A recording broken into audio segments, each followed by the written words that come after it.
Let's just get us out of the way right now. Sulfur Vision. It is once again time for Stripe to complain about growing up in the late 2000s. It is also apparently time for Stripe to talk in the third person.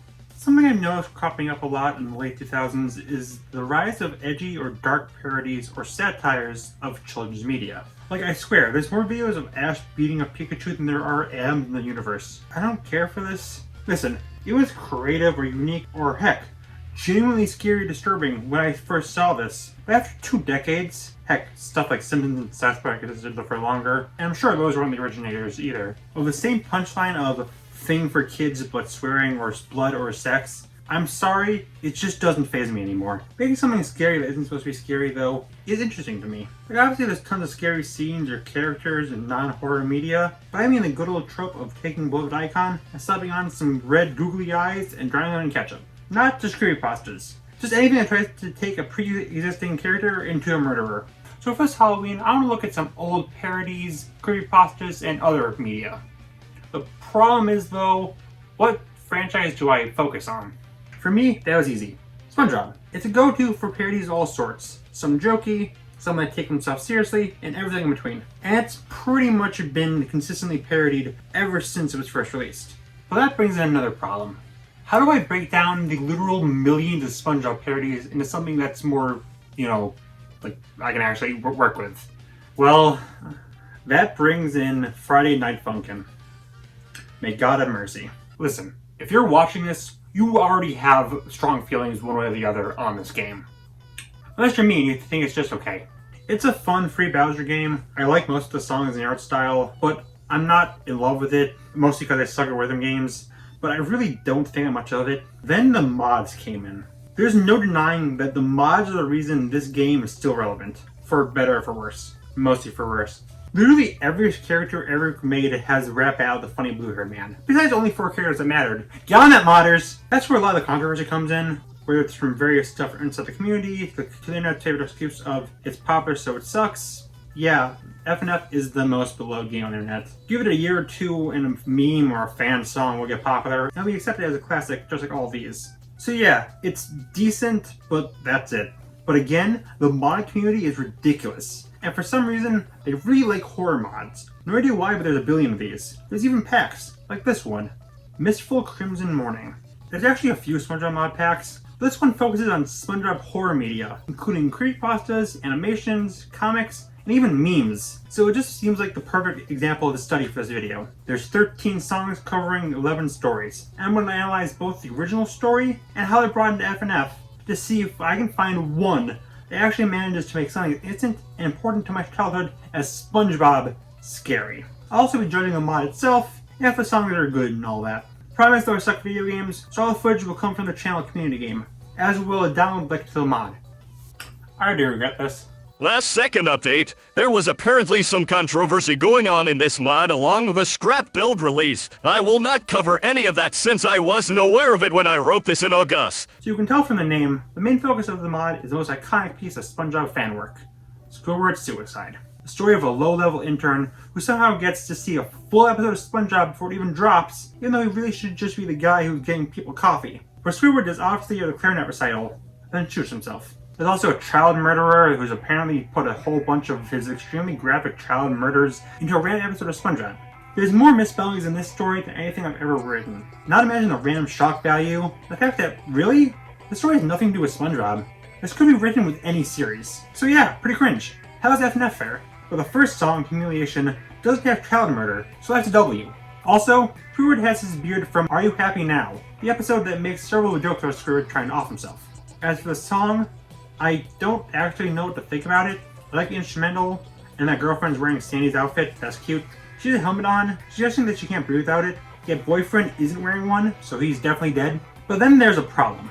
The song has a low, slow, heavy track, building up how dark this mod is. It's using Squidward. Squidward isn't scary. It's a little sad, sure, but it's just not scary. It's a little weird that this part even exists, since this part isn't in the actual story. It would have made more sense to start Squidward at the recital. So yeah, the song is good, but it has a massive tonal clash. One thing I can say positively about it though is the sprite work. It's distinctive enough where you can tell all Squidward's positions, but he moves so little, which fits since he's depressed. It's good stuff. Mist is the second song, introducing more of that red mistiness we all know and don't love. Squidward is holding a gun. That's scary. Those gangster Looney Tunes images are creepier. But again, credit where it's due, Squidward's eyes painting at the start caught me off guard on my first watch. The song itself, though, isn't scary, kinda. I like the slow, ominous start and the hard drops and rises. The problem is, again, Squidward isn't scary. He's the blue humanoid octopus man with a big nose and a bulbous head. Not to mention he's got over 2 decades worth of material, him constantly being the butt of the joke, otherwise just a little goofball, but I can't be scared of him. I can feel sympathy.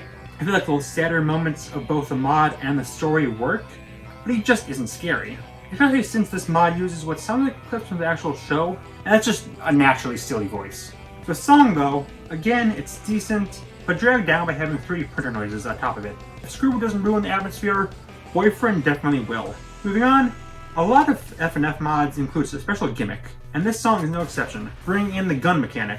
Basically, your random points, Squidward will shoot at you, you have to dodge or you die immediately. It's very heavily telegraphed by the gun cocking and this appearing on screen, so it's not too distracting, like a lot of other mods. So a decent song dragged down by, well, being about red mist.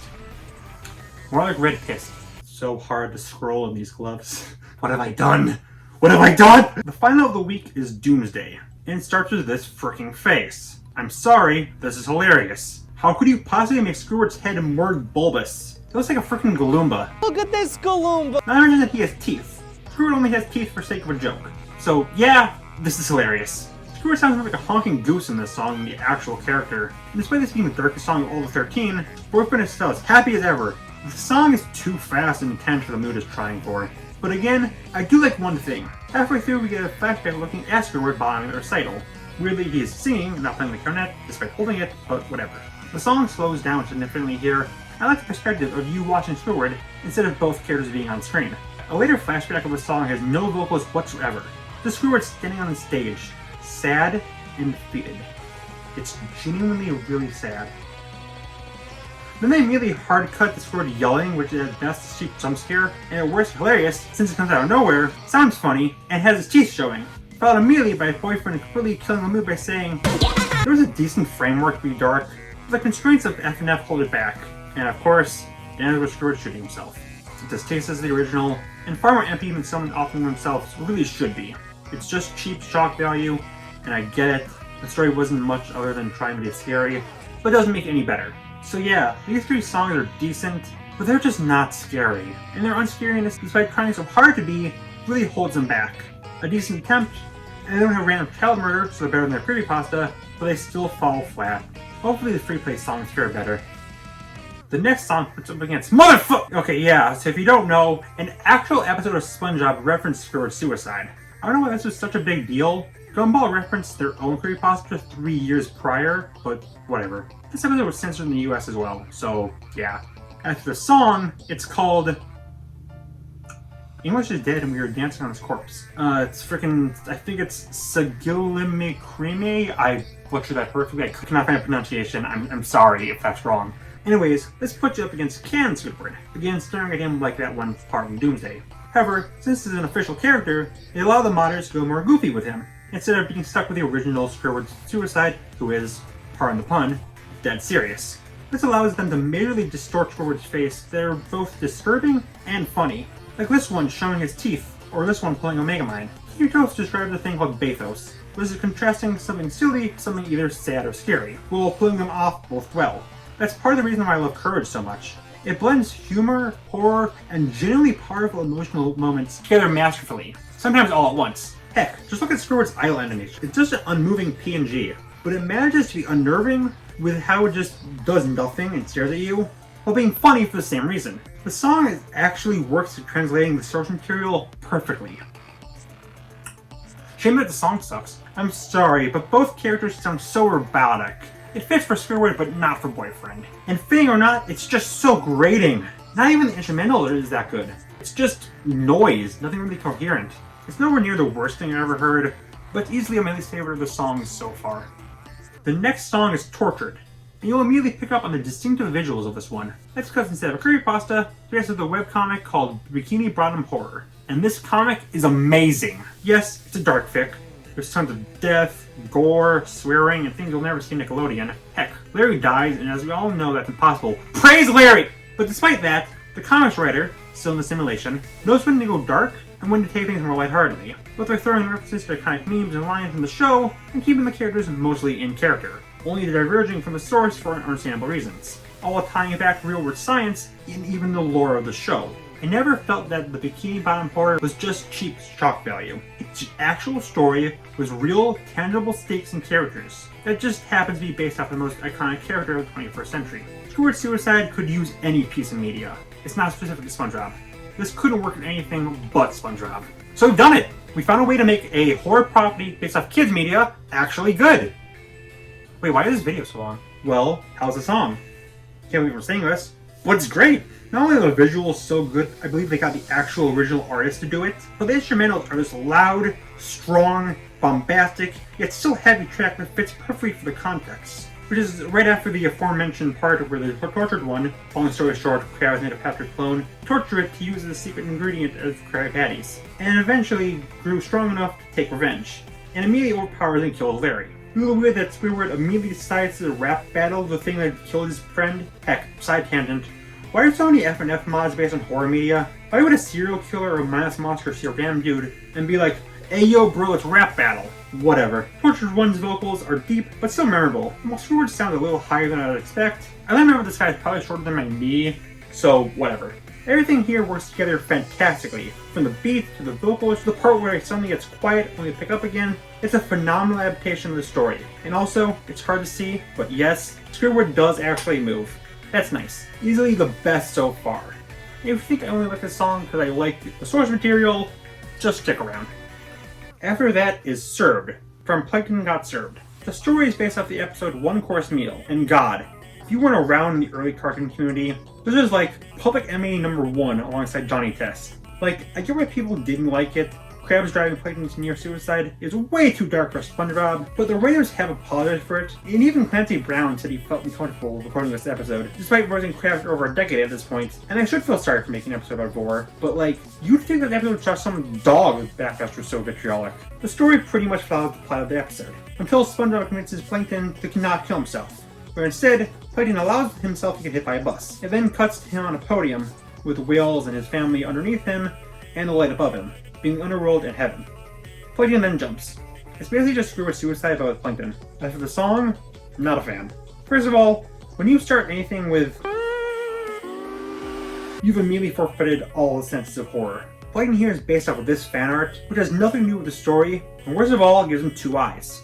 I gave you simple instructions and you soiled it! The instrumental's fine. The problem again comes from how robotic Plankton sounds. Halfway through the bus hits him and he screams, and it's hilarious. Plankton is a character you can make intimidating, as shown in the first movie, but this mod really doesn't sell that. The second half of the song has them on podiums, but it really doesn't go all the way. It could have included the Plankton, Whales, and Light, but didn't. I like the more intense pace of this half though. Besides that though, yeah, getting hit by a bus is the right choice. And another song that could have been good if it wasn't for the robotic vocals and tonal clash. Anyways, this is the best song, since if you lose, Plankton spits out a really funny line. F is for fuck off! Goodbye everyone, I'll remember you all in therapy. Next song is Satisfaction, featuring Meat Canyon SpongeBob. If you're unfamiliar with Meat Canyon, he's animated here on YouTube, and makes weird, disturbing animations based on various media. What I'm about to say, I say with no ill will to Papa Meat, but I really don't like his videos. The animation is impressive, but I don't like the tired trope of, let's take a cartoon and make them adult by including gore and stuff. It's the same thing every video. Takes a popular cartoon character, then reveals that oops, they're a serial killer with some slight sexual edge. This happens literally every video. He's since moved on from doing this to real people, which I really don't like. Perverting fictional characters is fine, but doing it to real people is just kinda disgusting. The song is based on the episode Secret Recipe, and yep, it's a Meat Canyon video. You've seen this one, you've seen all the other ones. Basically, SpongeBob puts chunks of himself into patties, and then Krabs and Squidward eats parts of SpongeBob, and yeah, it's Meat Canyon, that's all you gotta know. The song though is actually pretty good. It's a rockin' good time that perfectly mixes the vocals for SpongeBob, plus the occasional speeds up and slow down, and the beats and the vocals. Also great are the little details. Krabs is just standing there, Squidward popping in. Just saying, Meat Canyon Squidward is a certified friend. And you might have noticed little Patrick here. He actually randomly pops out of SpongeBob in the animation, and that's what that's referencing. Also, the arrows appear in SpongeBob's body. Gross. but a cool detail. A detail I don't like as much as boyfriend's plastic surgery. Specifically his two glowing Squidward tennis balls. And he gets a third one when he dies! Isn't that just great, guys? At the end, I'm getting new perspective, which is a reference. Though I'm not sure why I didn't go with this angle. Would have made more sense during the story. But yeah, while the animation is just cheap chalk value, the song is pretty good. After that is Dead Hope, representing the creepypasta Faceless. So, cards on the table. This is the only one of the ones I'm covering here that I actually didn't know of before making this video. And now that I've read the story, or should I say it that way? It's a lost episode where Squidward is looking around and he stumbles across SpongeBob and Patrick, who are missing their faces. He runs off the Krusty Krab, only to find Krab the same, before a bunch of faceless fish attack him. He wakes up on a table with a creature who's never described in any detail, not even its appearance, who then removes Squidward's face. It's clearly fake and just not good. The song, though, starts with some promise. The beat is ominous but still catchy, and SpongeBob's rapping is distorted, but still clearly him. It makes sense he doesn't sound right since, you know, no face. Then Patrick starts rapping and I immediately burst into laughter. I don't know why, but this is just so hilarious to me. Maybe it's because Patrick is even less scary than SpongeBob, maybe because it reminds me of this scene, maybe I'm just more used to Tom Kenny voicing more darker, disturbing roles compared to Bill Fagerbark, so there's some distance.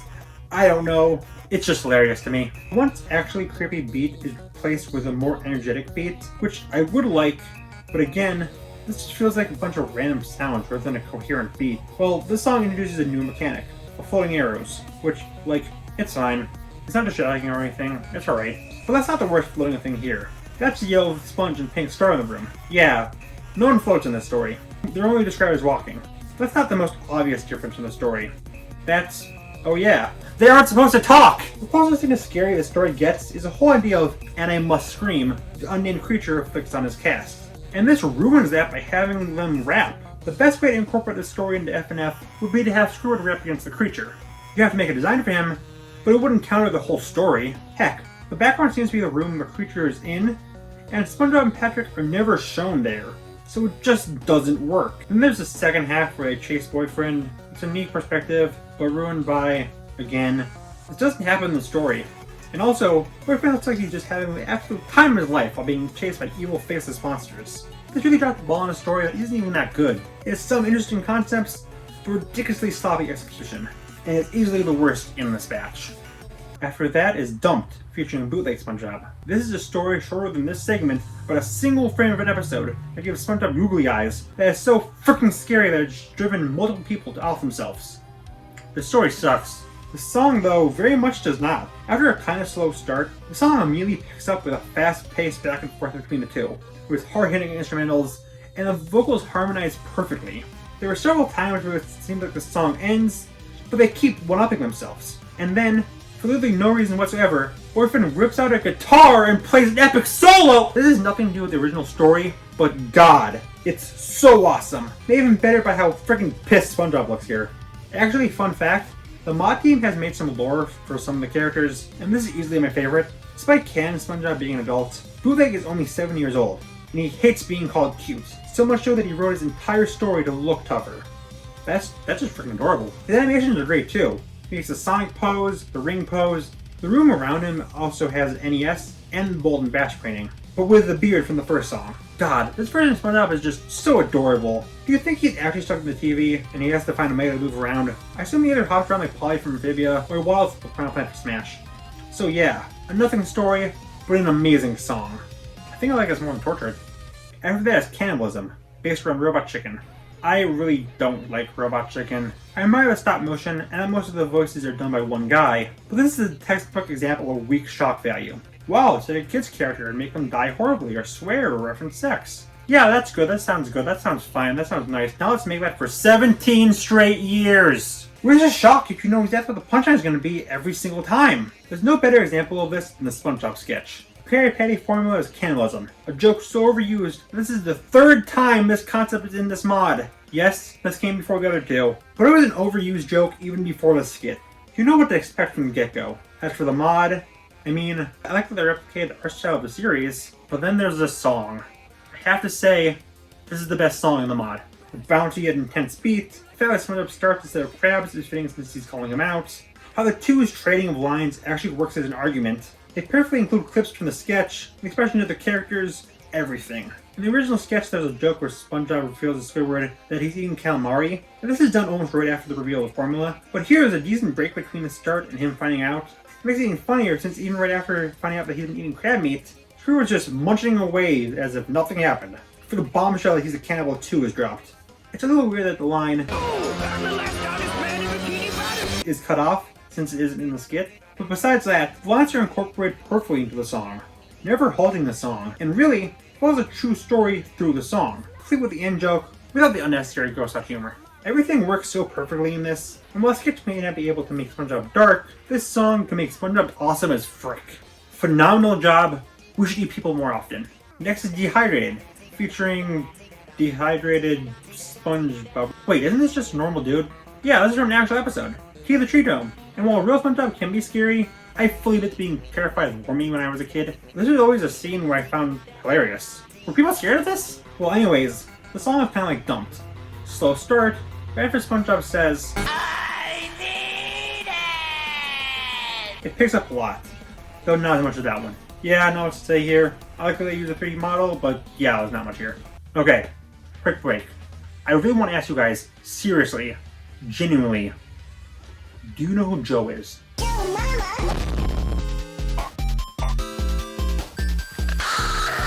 Yep, Joe Mama is in this mod. Squidward's suicide was revived mostly via this meme, so if we're honoring the story's legacy, it makes sense to give this meme a song. There's not much to say here, it's a clusterfuck of noise, but it's intentional since it's a meme song. I do like Joe's design. The venom gloop of the bottom is legit cool and creepy, contrasting with his Sans jacket. Also, this samples a lot of memes, including a decent chunk of the song Melody in My Head, which is copyrighted. And despite this disclaimer, there are people who got struck, so I'm not risking it. I like that for all Squidward poses are based on memes, being from the episodes Culture Shock, Fools in April, and Goodbye Neighbors. How is one episode so hated, but has spawned several security memes? system. Also, obligatory mention of his losing icon. Still no bitches, Mr. Squidward. Ending this festival of horror, we have Okay, so if you're lucky enough to not know who this guy is, let me ruin your day. This is Coconut Fred from the 2005 cartoon Coconut Fred's Fruit Salad Island, an extremely annoying show where the main character is an omnipotent god who mercilessly tortures all who comes across him, and also a very blatant SpongeBob clone. A fact that even Raul Paulsen, Fred's voice actor, admits, and considers this his least favorite role. A friendly reminder that he once voiced Bubsy. So yeah, it's a little weird that it's here, since he isn't explicitly horror, or even SpongeBob related. Heck, the last 3 songs really go against the entire point of this video, but whatever. The song, called Plagiarized for obvious reasons, though it's misspelled, I don't know if that's intentional or not, it's fine, energetic, and has a nice bridge, but it's really ruined by Fred's naturally annoying sounding voice, which seems to be also be a bit louder than the song, and overpowers the beat at times. So yeah, decent, but dragged down by being a song about Coconut Fred. Also, his down pose looks like it's about to leap out at me, and I don't like it. Well, I guess I should rate these songs. Well, I think it goes without saying that I think Cannibalism is the best, followed by Dumped, Tortured, Satisfaction, Dehydrated, Humiliation, Plagiarized, Doomsday, Joe Mama, Miss, Sigil and Creme, Served, and Dead Hope. When it comes to this mod, I guess I like it. Yeah, some mixed songs, but it's mostly pretty catchy, and it's clear the modders have a clear respect for both SpongeBob and these stories. The best example is the musical references. For example, if you have ever seen any episode of SpongeBob, you've probably recognized the song Grass Skirt Chase. If not, it's this song. Well, that song is a constant leitmotif throughout the songs, appearing in these handful. Other notable songs like Ocean Man and Sweet Victory can also be heard.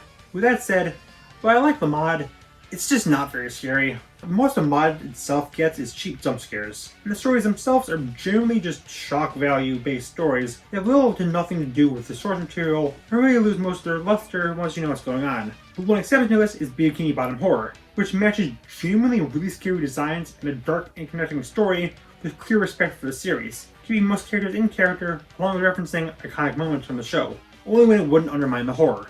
Honestly, although these are dead on arrival, since gore in SpongeBob is surprisingly common, as are the characters suddenly becoming murderers. Or heck, a recent episode has an animation that reminds me a lot of Meat Canyon. It's not really shock value if the show itself beats you to the punch.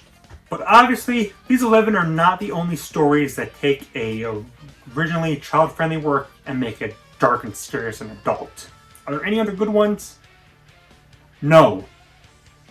Well, okay, no, there's a few.